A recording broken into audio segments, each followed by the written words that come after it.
नारायणं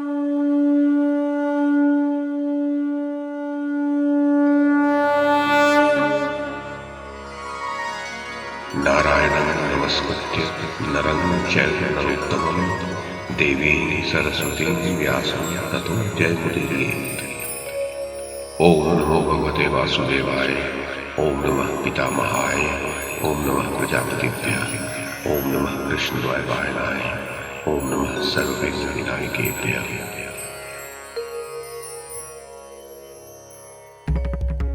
नमस्कार। महाभारत कथा श्रृंखला में आपका स्वागत है। श्रीमन महर्षि वेद व्यास द्वारा रचित महाकाव्य महाभारत को एक कथा श्रृंखला के रूप में प्रस्तुत करते हुए पिछली कड़ी अर्थात इस श्रृंखला की प्रथम कड़ी में मैंने मूल संस्कृत ग्रंथ के प्रथम पर्व, जो आदि पर्व के नाम से प्रसिद्ध है, उसके पहले उपपर्व अनुक्रमणिका पर्व में ग्रंथ का उपक्रम शीर्षक से जो कथा है उसे आपको सुनाया था।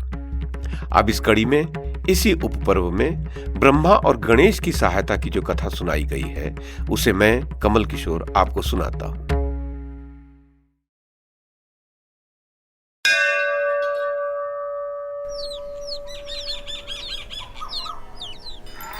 उग्र शिवाजी कहते हैं, द्वैपायन ऋषि जो ये विचार कर रहे थे कि अब शिष्यों को इस ग्रंथ का अध्ययन कैसे कराऊं, जनता में इसका प्रचार कैसे हो, तो द्वैपायन ऋषि का यह विचार जानकर लोक गुरु भगवान ब्रह्मा उन महात्मा की प्रसन्नता तथा लोक कल्याण की कामना से स्वयं ही व्यास जी के आश्रम पर पधारे।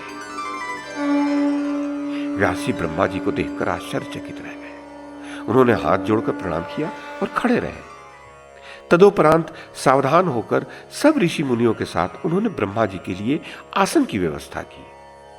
जब ब्रह्मा जी उस आसन पर विराज गए तब व्यास जी ने उनकी परिक्रमा की और ब्रह्मा जी के आसन के समीप ही विनय पूर्वक खड़े हो गए। तदोपरांत ब्रह्मा जी की आज्ञा से वे उनके आसन के समीप ही बैठ गए। उस समय व्यास जी के हृदय में आनंद का समुद्र उमड़ रहा था और मुख पर मंद मंद पवित्र मुस्कान लहरा रही थी। परम तेजस्वी व्यास जी ने परमेष्ठी ब्रह्मा जी से निवेदन किया, भगवान, मैंने ये संपूर्ण लोकों में अत्यंत पूजित एक महाकाव्य की रचना की है। मैंने इस महाकाव्य में संपूर्ण वेदों का गुप्ततम रहस्य तथा अन्य सब शास्त्रों का संपूर्ण सार संकलित करके स्थापित कर दिया है। केवल वेदों का ही नहीं, उनके अंग एवं उपनिषदों का भी इसमें विस्तार से निरूपण किया है। इस ग्रंथ में इतिहास और पुराणों का मंथन करके उनका प्रशस्त रूप प्रकट किया गया है। भूत, वर्तमान और भविष्य काल, इन तीनों संज्ञाओं का भी वर्णन हुआ है। इस ग्रंथ में वृद्धावस्था, मृत्यु, भय, रोग और पदार्थों के सत्य तत्व और मिथ्या तत्व का विशेष रूप से निश्चय किया गया है तथा अधिकारी भेद से भिन्न भिन्न प्रकार के धर्मों एवं आश्रमों का भी लक्षण बताया गया है। ब्राह्मण, क्षत्रिय, वैश्य और शूद्र, इन चारों वर्णों के कर्तव्य का विधान तथा पुराणों का संपूर्ण मूल तत्व भी प्रकट हुआ है। तपस्या एवं ब्रह्मचर्य के स्वरूप, अनुष्ठान एवं फलों का विवरण, पृथ्वी, चंद्रमा, सूर्य, ग्रह, नक्षत्र, तारा, सतयुग, त्रेता, द्वापर, कलियुग, इन सब के परिमाण और प्रमाण, ऋग्वेद, यजुर्वेद, सामवेद और इनके आध्यात्मिक अभिप्राय और अध्यात्म शास्त्र का इस ग्रंथ में विस्तार से वर्णन किया गया है। न्याय, शिक्षा, चिकित्सा, दान तथा पाशुपत अर्थात अंतर्यामी की महिमा का भी इसमें विशद निरूपण है। साथ ही ये भी बतलाया गया है कि देवता, मनुष्य आदि भिन्न भिन्न योनियों में आत्माओं के जन्म का कारण क्या होता है। लोक पावन तीर्थों, देशों, नदियों, पर्वतों, वनों और समुद्र का भी इसमें वर्णन किया गया है।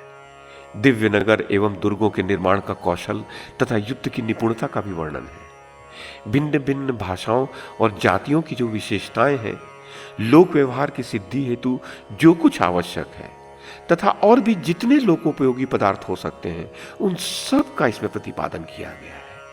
परंतु मुझे इस बात की चिंता है कि पृथ्वी में इस ग्रंथ को लिख सके, संभवतः ऐसा कोई नहीं है। तो ब्रह्मा जी ने कहा, व्यास जी, संसार में विशिष्ट तपस्या और विशिष्ट कुल के कारण जितने भी श्रेष्ठ ऋषि मुनि हैं, उनमें मैं तुम्हें सर्वश्रेष्ठ समझता हूं, क्योंकि जगत, जीव और ईश्वर तत्व का जो ज्ञान है, तुम उसके ज्ञाता हो। मैं जानता हूं कि आजीवन तुम्हारी ब्रह्मवादिनी वाणी सत्य भाषण करती रही है और तुमने अपनी रचना को काव्य कहा है। इस कारण से इस संसार में अब यह काव्य के नाम से प्रसिद्ध होगी। संसार के बड़े से बड़े कवि भी इस काव्य से बढ़कर कोई रचना नहीं कर सकेंगे। ठीक वैसे ही जैसे ब्रह्मचर्य, वानप्रस्थ और सन्यास तीनों आश्रम अपनी विशेषताओं को मिलाकर भी गृहस्थ आश्रम से आगे नहीं बढ़ सकते। मुनिवर, अपने काव्य को लिखवाने के लिए तुम गणेश जी का स्मरण करो। उग्र शिवाजी कहते हैं, ब्रह्मा जी व्यास जी से इस प्रकार संभाषण करके अपने धाम ब्रह्मलोक चले गए। निष्पाप शौनक तदनंतर सत्यवती नंदन व्यास जी ने भगवान गणेश का स्मरण किया और स्मरण करते ही भक्त वांछा कल्पतरु विघ्नेश्वर श्री गणेश जी महाराज वहां आए जहां व्यास जी विद्यमान थे।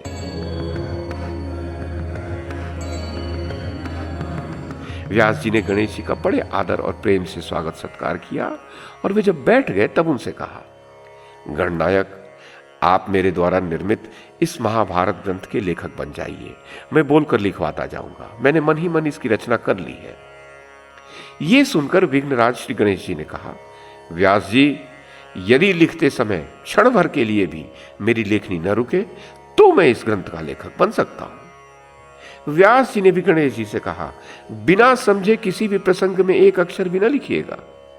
गणेश जी ने ओम कहकर स्वीकार किया और लेखक बन गए।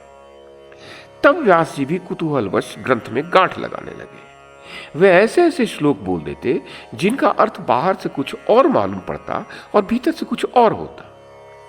इसके संबंध में प्रतिज्ञा पूर्वक श्री कृष्ण द्वैपायन व्यास जी ने कहा है, इस ग्रंथ में 8800 श्लोक ऐसे हैं जिनका अर्थ मैं समझता हूं और सुखदेव समझते हैं।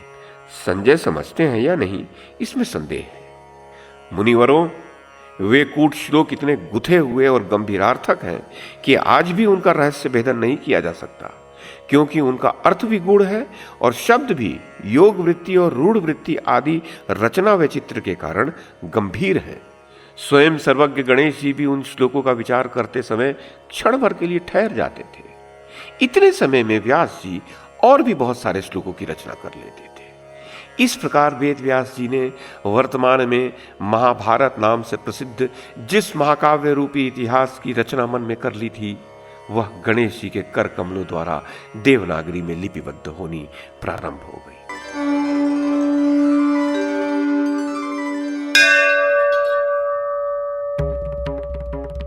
तो ये थी आदि पर्व के पहले उपपर्व अनुक्रमणिका पर्व में कही गई ब्रह्मा और गणेश की सहायता की कथा। इस कड़ी में बस इतना ही। अगली कड़ी में इससे आगे की कथा सुनाऊंगा। YouTube के माध्यम से महाभारत की कथा को एक श्रृंखला के रूप में प्रस्तुत करने का हमारा यह प्रयास यदि आपको सराहनीय लगा हो तो कृपया इस कड़ी को लाइक और शेयर करें, चैनल को सब्सक्राइब करें और बेल आइकन को दबाएं। साथ में अन्य लोगों को भी देखने के लिए प्रेरित करें।